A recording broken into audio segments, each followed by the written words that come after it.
Les agents de la santé en grève jusqu'au vendredi 8 février prochain. Ils dénoncent entre autres leurs conditions salariales.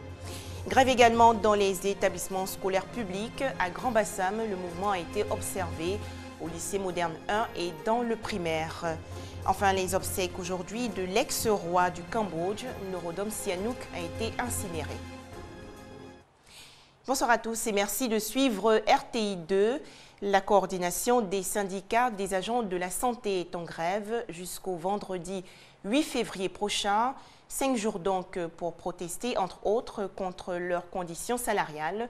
À l'hôpital général de Port-Bouët, avec le service minimum assuré, le mouvement de grève s'est fait quand même sentir.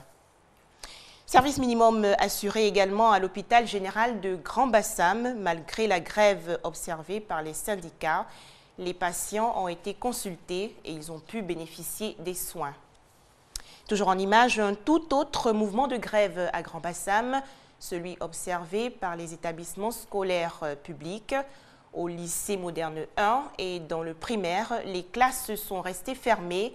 Au lycée moderne 2, par contre, les enseignants ont dispensé des cours aux élèves.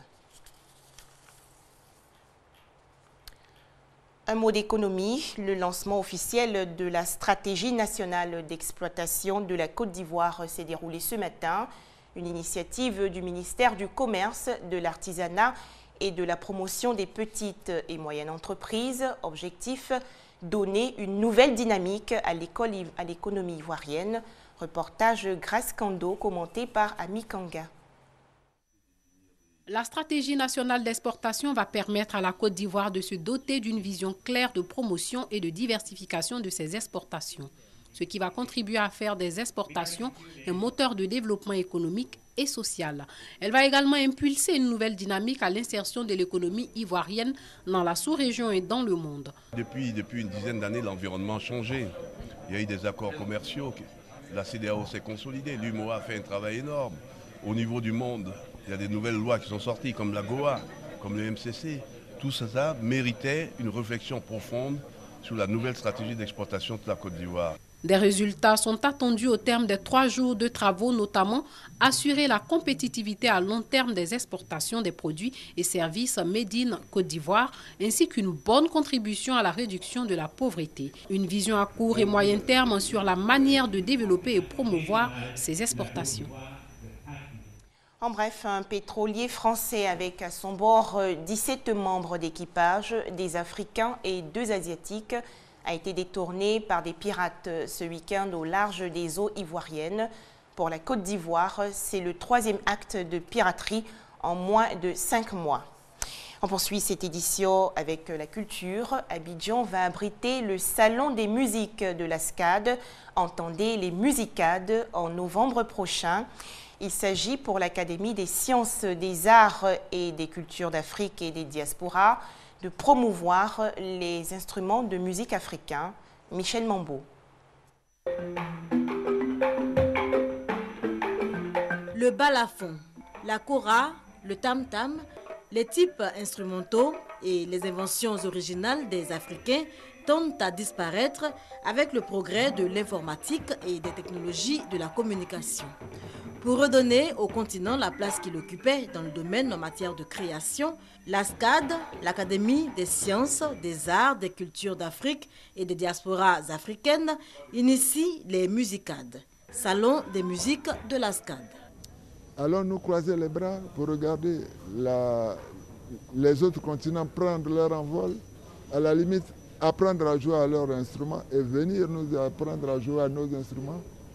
Je me suis dit qu'il fallait que nous changeons de fusil d'épaule et puis que nous nous intéressions à notre musique. L'événement est prévu pour se tenir dans le mois de novembre 2013. Au programme, colloques, ateliers, expositions autour de la problématique du développement des musiques et instruments de musique de l'Afrique.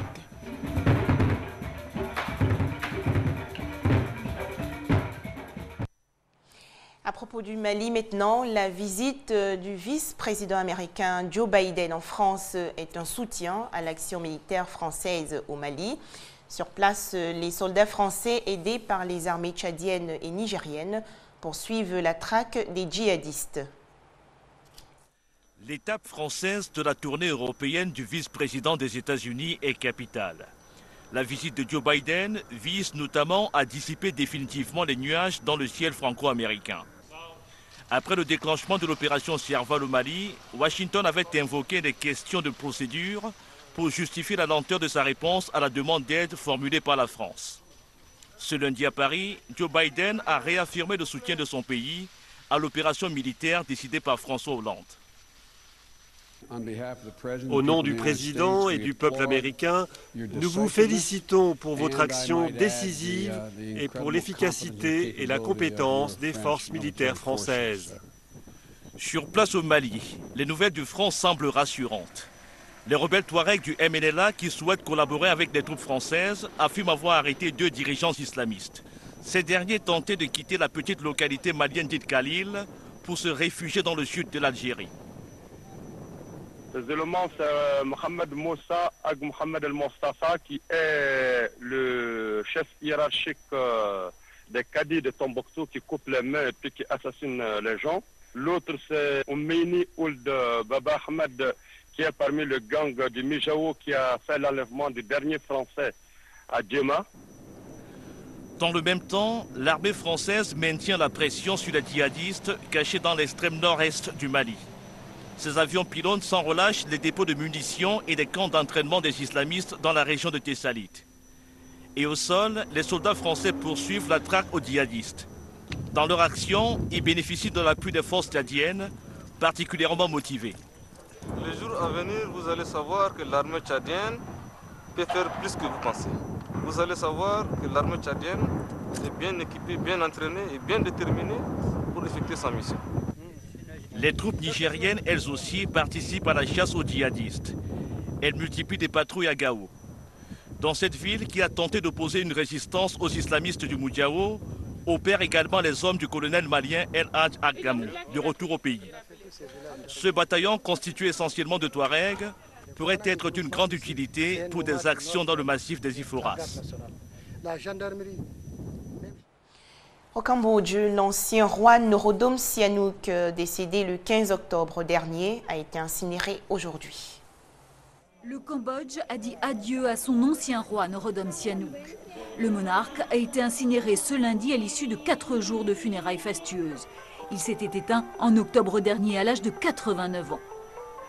Surnommé le prince de l'ambiguïté, Norodom Sihanouk aura marqué l'histoire de son pays.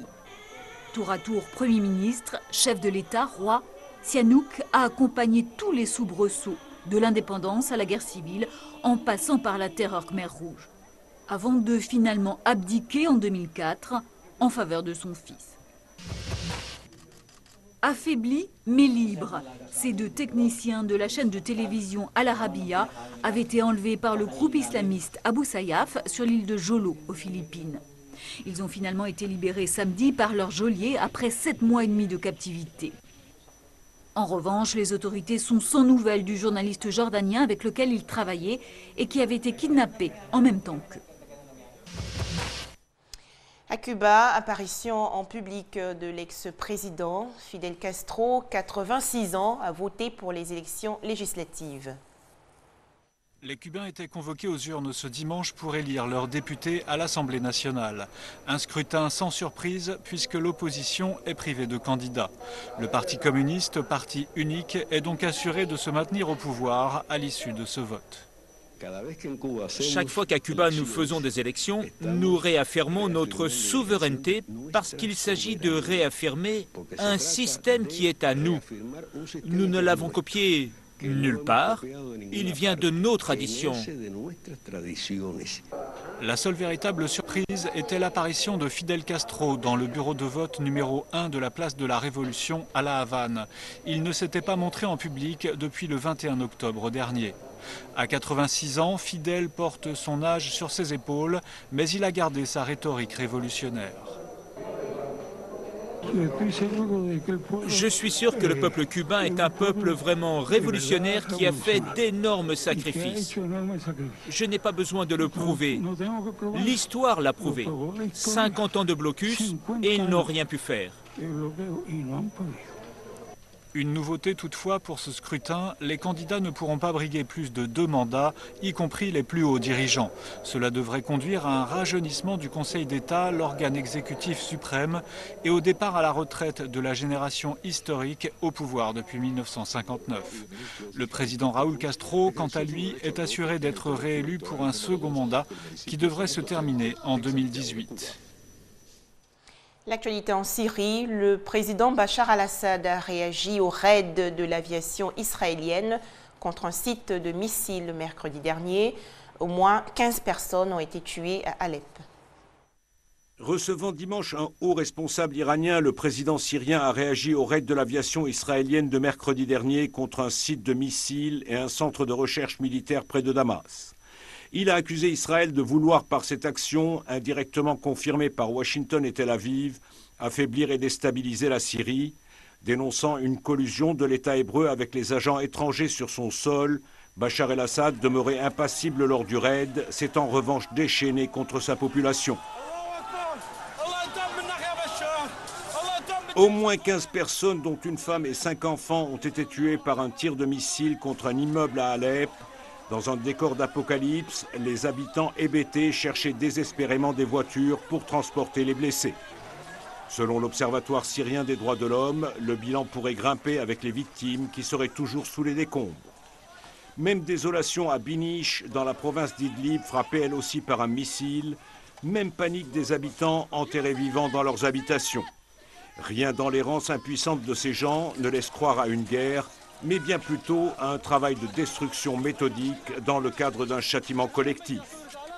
Principal allié régional du régime, l'Iran a confirmé son soutien à la Syrie. Toujours depuis Damas, Saïd Jalili, secrétaire du Conseil suprême de la sécurité nationale iranien, a affirmé qu'Israël regretterait son agression contre un pays à l'avant-garde face à l'entité sioniste. Et c'est la fin de ce journal. Merci à vous de visiter également notre site www.rti.ci.